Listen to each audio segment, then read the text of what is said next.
Hey Junior Nation, welcome to This Week with the 88. I'm Kendra and I'm sitting here with Jeff Andrews, Director of Engine Operations at Hendrick Motorsports. This is our last chat of the season, so I hope you enjoy it. You ready to get started? Let's go, yeah. All right. Backers Back has the first question this week, and it's a perfect starter. What do you do as a Director of Engine Operations? My job at the shop here is to basically oversee the production of the engine, so to speak, on a weekly basis. So managing kind of the workflow through the shop, the package that we're going to be running at specific tracks. We've got a great group of guys back here at the shop who kind of, when I'm at the racetrack, you know, take that over and kind of keep that workflow going, but just really kind of managing the flow and the package rollout, so to speak. You know, if we run a different engine package, say at Phoenix versus what we'll run this weekend at Homestead. So that's, you know, that's kind of two separate builds, so to speak, going through the shop there. So. And you talked about the guys back at the shop. How many guys are actually in the engine department that you oversee? There's 103 guys in the engine shop, full-time employees, yeah. And breaking that down outside of that, we have a group of 8 managers that kind of manage different departments.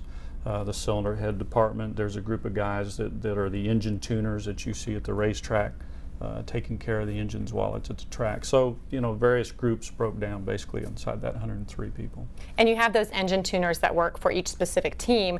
And Seth 88 wants to know, what do you do at the racetrack while they're working on their specific cars? My job really at the racetrack is just kind of overseeing basically, again, the operations and the procedures that are going on at the track. Scott Maxim is the manager of that engine tuner group at the racetrack, and you know, he does a great job, has a great group in place underneath him. But unfortunately in this business, sometimes there's things that arrive to where, you know, we have to make a decision on whether we're going to change an engine or not if we see something post-practice that might indicate an early failure coming on. So we have to kind of work with the team, work with the crew chief, interface with NASCAR about making that change, because naturally there's a penalty of going to the rear of the field, and then there legitimately has to be something wrong with the engine before you change it. You just can't change and take the penalty to go to the back. So during the race you just eat ice cream because it's all golden from there, right? Yeah, it's all golden, and ice cream calms your stomach and keeps you from being nauseated, as I'm sure we will be this weekend in Homestead. Do you get worried during a race? Like if you see other teams suffering engine issues, does that raise a little panic in you? Yeah, no, that's a good point. Within our group of engine builders in NASCAR, whether it's, you know, myself or Mark Cronquist at Gibbs or Doug Gates or, you know, whoever it might be, nobody wants to see anybody have engine problems at the racetrack on Sunday, and even worse so on a, you know, more widespread basis. That's just, we want to go out there and race and, you know, beat each other based on a performance side. So I think maybe people would be surprised really how close we are, even though one guy's Toyota and one guy's Chevrolet and one guy's Ford. We talk about, you know, our problems and you know, what we're experiencing. Maybe not necessarily things that are performance based, but more or less just, it's a pretty tight-knit group. Well, Grossi 25 is going to liven this up a little bit. They would like to know, who's the most interesting driver you've ever worked with and why? The most interesting driver, yeah, I would have to say that the guy that I enjoy the most is Dale Jr. Just listening to him and you know, his radio transmissions and his way of communicating.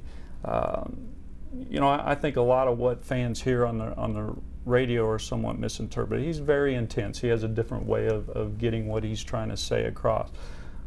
But outside of that, he has an unbelievable sense of humor. I mean, I think he's, someone put it, I heard it said the other day, that he's one of the funniest guys they know. That's true. He really is. So from an interest side, you know, I think Dale Jr. to me is someone that's. Now, are you part of his fantasy football team that gets him all fired up? Yeah, we are. Yeah, we're all in the same fantasy football league. And I've heard that really brings out the humor in him. His little emails he sends us with weekly updates. You know, that is, Dale Jr. has brought an entirely different level of trash talking to our normal fantasy football league. It is, you know, during the week we're sending these emails back and forth depending on who you're playing that week, and I'll tell you, from the word go in the draft room, we had our draft in Atlanta earlier this fall. Yeah, I think I interrupted that a little bit. You were there, I did. that's right. And from the word go, Dale Jr. came right out of the box with just a whole different level of trash there. We knew we were going to have to step our game up to keep up with him. That's nice little intensity. Yes, yeah. Well, Tom Dignan Sr. has a question that this is good for me too, because I've always wondered this. When guys come in from practice, you'll hear the crew chief say over the radio, you know, go get a plug check. And Tom wants to know, what info exactly are you looking for when they're getting a plug check? Yeah, that's a good question.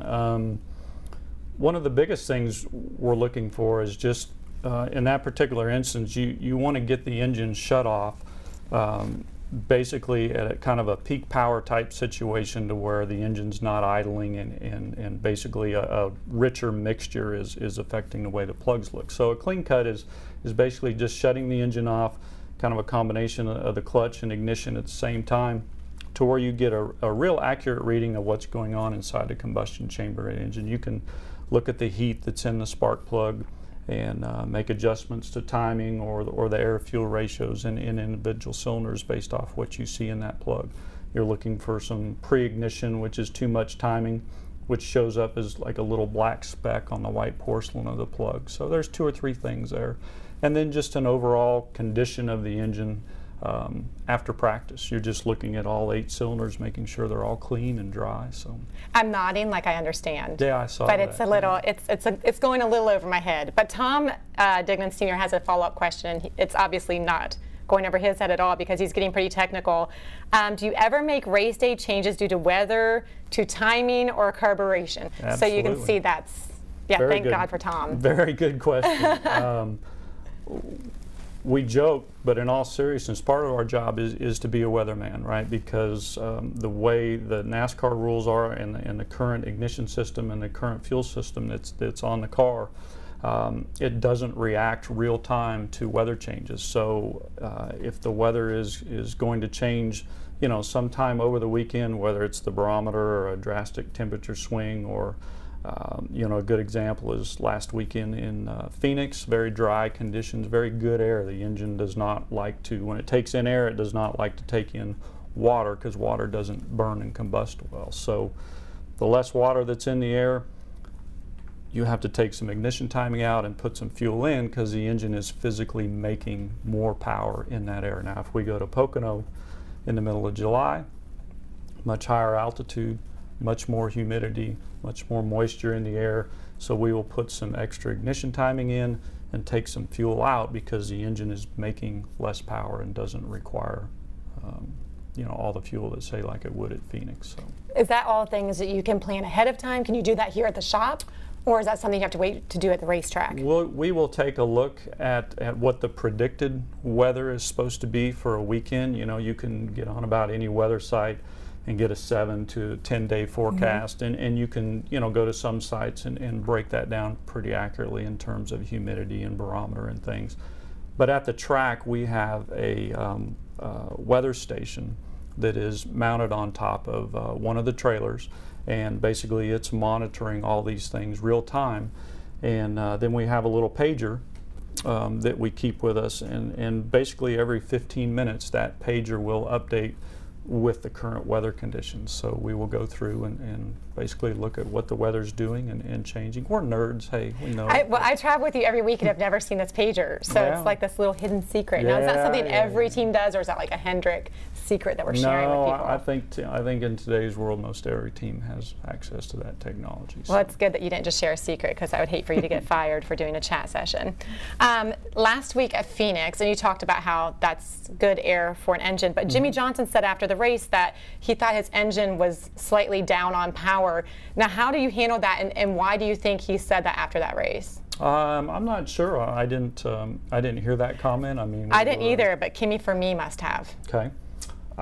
Normally, the way we would handle a comment such as that is basically get feedback from the driver. There's a debrief that goes on Tuesday where all the drivers call in here, and we talk about, you know, chassis and engine and power band and how you think it, you know, it was.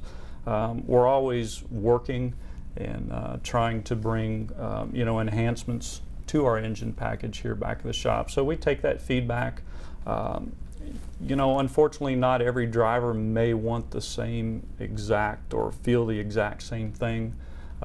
Engine-wise, on the weekend, it determines a lot, you know, how the car is handling and working through the corner. So a lot of those decisions we have to take and make and adjust power curves based on simulation programs that we have that says, hey, if the engine it makes these power numbers in this RPM range, the car will travel faster down the straightaway. So. And what Kimi may have been, I'm sorry, I didn't mean to cut you off, but what Kimi may have been referring to is when they said that Jimmy was getting better fuel mileage, and they said that, you know, Denny Hamlin's car wasn't getting quite as good as fuel mileage as we are, maybe because he had more power. Does that have an effect on fuel mileage? Yeah, certainly. The more power that your engine is making, the more fuel that you will have to give the engine. Kind of the same theory as the different weather conditions between Pocono and Phoenix, again, that we discussed earlier. So, you know, fuel mileage is something that we work extremely hard on. It's not just, a lot of it is engine related and what's in, you know, the carburetor and the jets, but there is a lot of it, excuse me, that is related to Jimmy and the team and how he drives the car through that particular fuel run, how he handles the car under caution laps. All those things are pre-rehearsed. We've tested all those things at test where we have data and telemetry to monitor fuel flow, and we know, and Chad knows, the specific things that have a big impact on fuel mileage, and he relates those to Jimmy during the race. If the run looks like it's going to work out to be something to where we need to save some fuel, then Chad will start coming on the radio at a prescribed time and tell Jimmy, okay, I need you to start doing this. This is a lap time you need to run, and I need you to watch these 5 things. And then Jimmy knows he's kind of going into a mode then of fuel saving. So there's a very defined science to fuel mileage races. Oh, absolutely, yeah. Well, Maddie at AMP has a question. She wants to know how you amp up for the races. Any pre-race rituals or superstitions? No real superstitions, I guess, that I know of. I try to, I guess maybe my ritual is I try to stay in the holler on my computer and work as long as I can. I find that getting out there and being involved in a lot of the pre-race activities and a lot of the hype that's going on kind of gets me hyped up, so to speak, and you know, kind of being an engine guy in this business is very nervous and very stressful at times. So I just like to stay in the holler and kind of get my radio on and get out there basically right before the race starts and really when it's time to do business. So no certain clothing you wear, nothing you specifically eat? No, I don't. Now, for some reason, I always see you on race day. You're usually wearing a white shirt and black pants. Yeah, so is that a superstition? No, that's Hendrick prescribed race day wear. But I will tell you this: I am taking the same pair of shoes and same pair of pants and same shirt and everything cleaned, of course. Thank God. To Homestead, but you know, I guess you know, I feel like you make your own luck. You know, I think a lot of us around here have always been a believer like that, and preparation is going to equal your results. So, you know, really what shoes I wear or what pants I wear has nothing to do with the great job that these guys back here in the engine department have done in preparing the stuff for Homestead, and we feel like we have our very best stuff ready to go.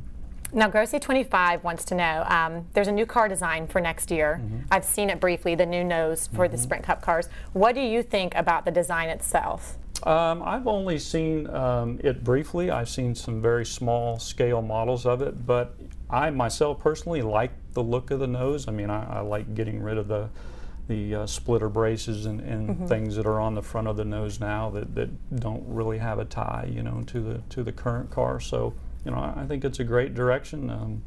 You know, GM and Chevrolet specifically have put a lot of work into the design of what we will run next year, and you know, not only from the look side but the performance side as well, because it is not just a look change, it's an integral part of the balance of the car in terms of front downforce. So they put a lot of work into that package, and it really looks good. But the body change won't affect the engines at all? No, it should not. Now, when I say that, if there is an aero change that comes into place with the balance of the car, let's take the spoiler for example this year, that did more than just change the look. I mean, that physically added drag to the car, which for us changed slightly the RPM range that the engine was operating in. So yeah, we had to make some small changes to our engine package to accommodate for those aero changes. Sure. It always amazes me how a little change here or there in a car can affect everything else on the car, whether it's actually connected to it or not.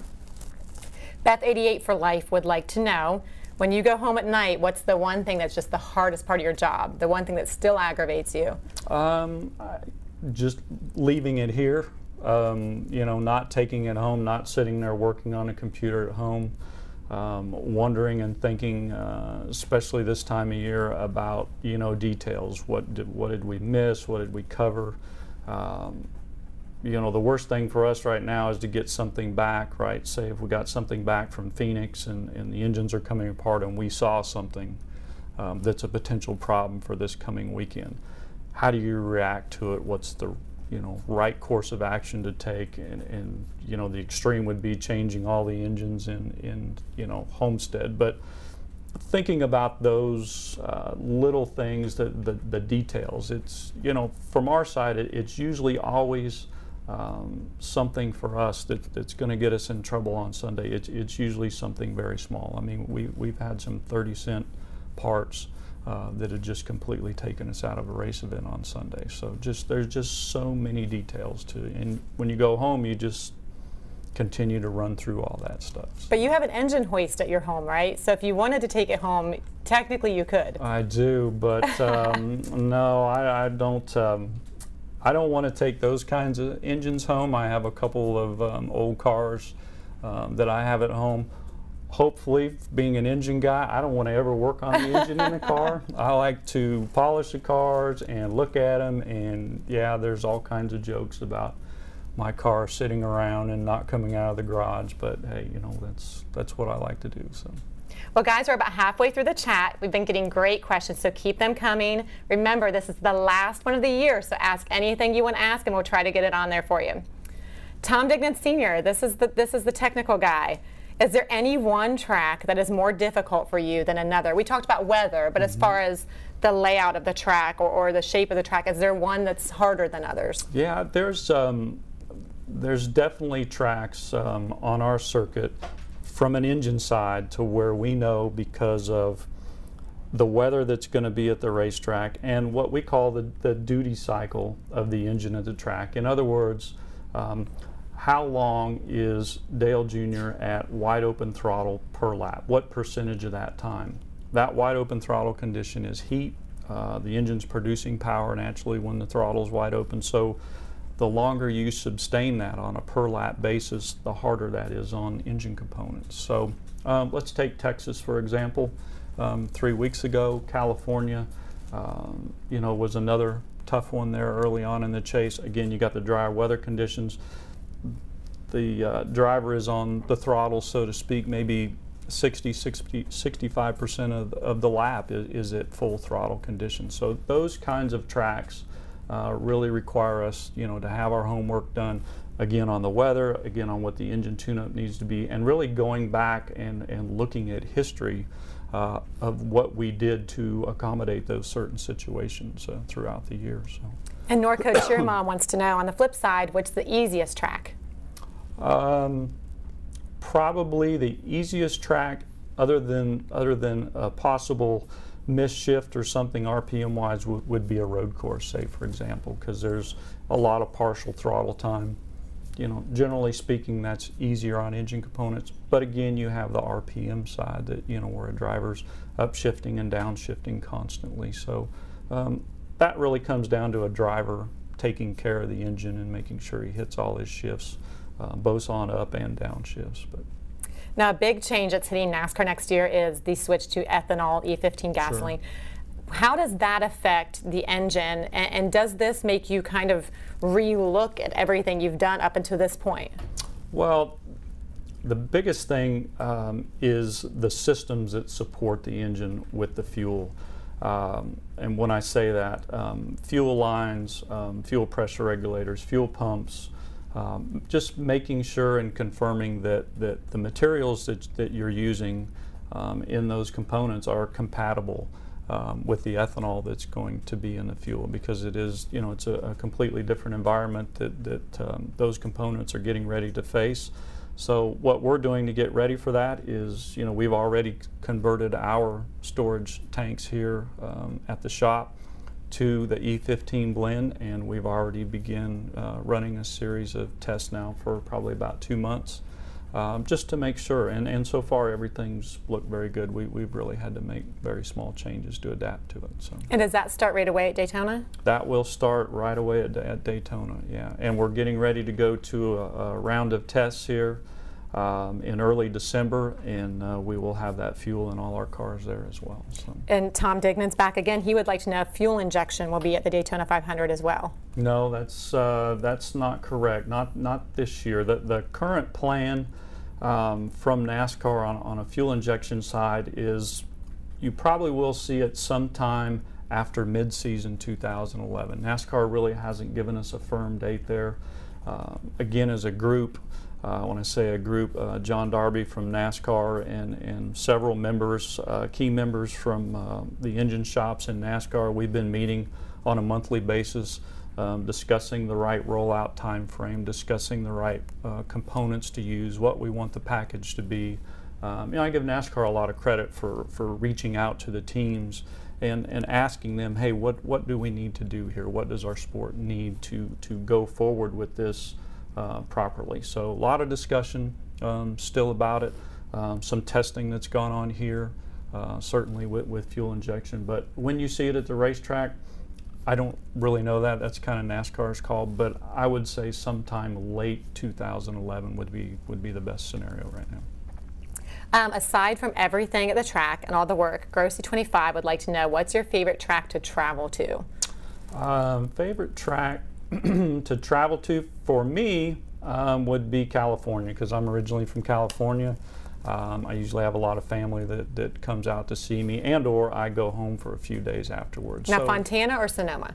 Fontana for me, Southern California, yep. And that leads me to another question here by Katie Smith. How exactly did you get into engine building growing up in California?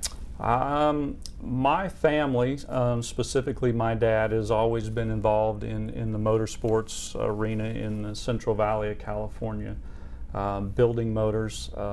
He taught college, school at a local college there, and then in his kind of after hours, so to speak, he built a lot of engines for local short track sprint car racing. Grew up doing that, so Kendra smiles. So that's kind of what I grew up doing, was standing around on the back of engine stands watching him put engines together. Later went to work for him. He would never let me work full-time for him. He always made me go to school and made me have a real job, so to speak, and deal with the public. Something that, looking back, I didn't agree with, because all I wanted to do was race. But certainly now, going forward, I can understand where he was coming from. So how did I get involved? I guess I grew up with it. I got a unique chance through a good friend of mine, Billy Vukovich III, to go IndyCar racing in the late 1980s. I just met some great people. I was very fortunate enough to meet some really good people on the way. Randy Dorton walked into our IndyCar shop in Adrian, Michigan one day. First time I met him, and we became friends. And a lot of people that worked up there at that time now work here at Hendrick, and again, just very fortunate. Well, that leads to David, number one NASCAR. His question is, when did you join Hendrick Motorsports? I started here in January of 1992. And was that because of Randy, your relationship with Randy? Yeah, there were really two people, I guess. Rick Wetzel, who's a very good friend of mine, who I worked with at Doug Shearson Racing, the IndyCar program in Michigan. I met him there. He later that year came down to work here with Randy. And then again, like I said, I met Randy when he came through the engine facility there. And he would invite me to races when they were in Michigan, or I went and saw him a couple times in Dover. I flew down here to Charlotte a couple times just to tour the shop. So I kind of developed a relationship, so to speak, with Randy. And in late 1991, he offered me a job, and so I left. So you've worked in kind of every type of motorsports. What is it about NASCAR that made you stay here?